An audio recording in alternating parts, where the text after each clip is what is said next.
Hi everyone, welcome back to the channel. I hope you've all had a wonderful Christmas. In this video, I'm going to be going over my top 10 favorite title tracks from this year.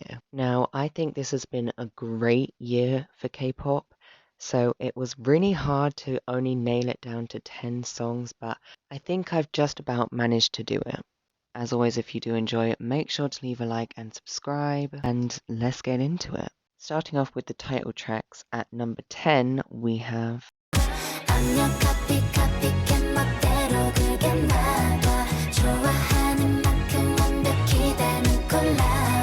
concept-wise, Copycat may be my favorite of this year. The girls really took the fact that they've always been said to be twins and really just went with it, and it works so well. Aside from that though, the song is also really delicious, with buttery vocals on top of the smooth kind of summery retro production. I think the song really hits its stride with the second verse into the second pre-chorus, because the pace kind of quickens with that rap section that they do, and then goes into the pre-chorus where they are just doing all these ad-libs left, right, and center, but it doesn't distract from the main meat, if that makes sense. It only complements it. However, my favorite part of the song has to be the chorus. The chorus coupled with the kind of post-chorus where they just go like la la la, because that is just the main you know? The chorus is so catchy, such an earworm, and then coupled with that you have the post-chorus, which is also just the same, catchy and gets stuck in your head, and I love that. I didn't see an awful lot of discussion around this release when it did come out, so do make sure to check it out because, well, it's great. With that being said though, let's move on to the next title track. What you looking at? What you looking at? What you looking at? What you looking at? What you looking at? What you looking at? I'm fearless. I feel as though that many people are gonna put Anti-Fragile on their list. However, I've decided to go with their debut. I think it's something really unique to K-pop and hasn't really been touched upon before. The criticism people gave the song is they felt as though it didn't really have much payoff to it. However, it's not that I like the fact that it doesn't have a payoff, because I do agree that could have done with a high note or two at the end, but it's more the fact that it is so different. The song is kind of laid back but also high class. It's prowling, it's cool, it's collected. It's sort of elegant in a way that K-pop just doesn't do elegance. I mean, I've been obsessed with it since its release. I think it's an earworm. I think the dance is really fun to do as well. And yeah, I mean, as I said, I didn't really like the lack of high note as many others didn't, but that isn't a major stopping killing point for me. Maniac, 나서 빠진 것처럼 미쳐 maniac. 핑핑 돌아버리겠지. Maniac, Frankenstein처럼 걸어 maniac, maniac. I have talked a little bit about this song before on the channel, giving some of my initial impressions of it. And honestly, my love for this song has just grown and grown over this year. It's a roller coaster ride of a song that I am willing to sit through and ride whenever it starts playing. So fun yet menacing, especially with the chorus. It's really something that Stray Kids has never done before in a good way. And they pull it off, definitely. There's so many iconic parts to the song as well. And honestly, it may be a little bit biased because it is my first comeback as a stay, but it is a really good song and I really do like it. Spit. Venom, venom, yeah. Venom, venom, yeah. Venom by Bandit just hits you like a ton of bricks every time you listen to it. In fact, I am convinced they have infested this song with crack. Like, it's so good. And that's what honestly makes it so much sadder that this is technically their disbandment song. This song really introduced me to the group because I had never heard of them before. And I listened to it and I instantly loved it. And then that made me check out their other stuff, which is also really good. And you should do the same, even though they are disbanded now, unfortunately. But this is Girl Crush done right. This is what Girl Crush should sound like. The only thing I can add is, Bandit, you will be sorely, sorely missed. Venom will have to chill with the many other amazing disbandment songs. So I run to you.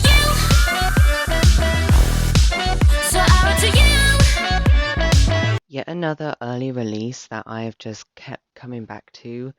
Run to You by Stacey is such a good song. I do think it benefits a lot from being like early on in the year because we've had a lot of time with it, and I just, like I said, keep coming back to it and keep finding new things that I like. The production, of course, is on point, but I think we've come to expect that from Stacey. And really, I do like how they entered this year with a different sound as they did last year. It would have been so easy for them to replicate their success they had in 2021 this year, but instead they went with something different and it still paid off. I'm still mourning the loss of the lack of Stacey Girls It's Going Down though. Tell me what you want, tell me what you need.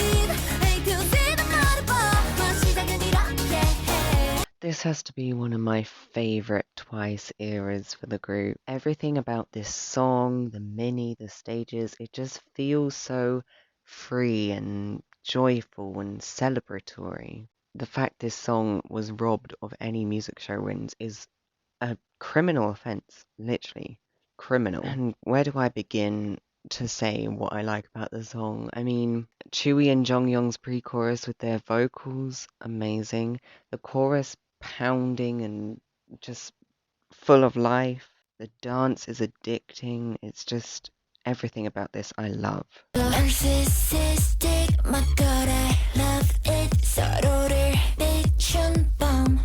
The song that's been inescapable this year, and for good reason, because Love Dive is really, really good. I will always remember how excited I was to listen to it. I was texting my friend like, oh my god, the IVE comeback. We were talking about it beforehand, then we listened to it and we were just talking about how amazing it was. I think Love Dive has to be one of the best first comebacks from a group ever, especially following a debut such as 11 that was already so good, and they managed to beat it. Like, it's honestly amazing. The pre-chorus still manages to find its way in my head. The dance break I still love. They really did that. They really did that as rookies as well. Let that sink in. Finland.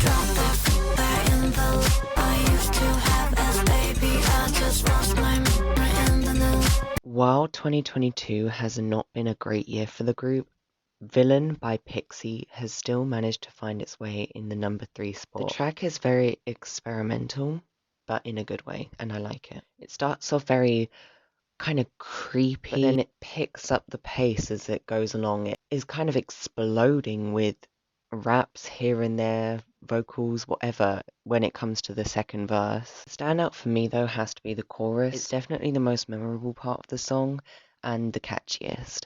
Come and go.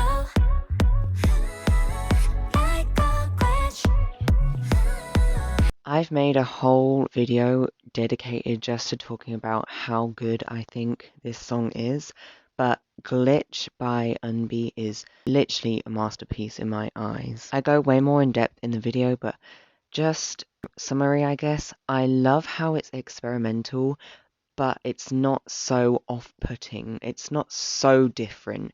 It's not like there's completely different songs intertwined together. It's all feels cohesive. It all feels like one song. The production beautifully marries into the concept of glitching. It just feels like an art piece, really. It doesn't feel just like a song. It doesn't feel like just another comeback. It feels purposeful. The love I've seen for it online has really been nice to see because I do think so highly of it.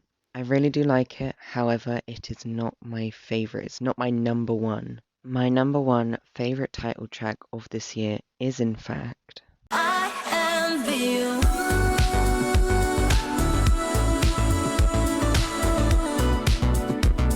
I have been absolutely obsessed with INVU since I first heard it. This song really helped me get into Taeyeon as an artist, and well, now she is my favorite soloist. This is a concept that I have never really seen in K-pop. It's very elegant and it suits Taeyeon so well. The production is just, there's only one way I can describe it, and that is beautiful. However, the main standout, the star of the show, is of course Taeyeon's vocals.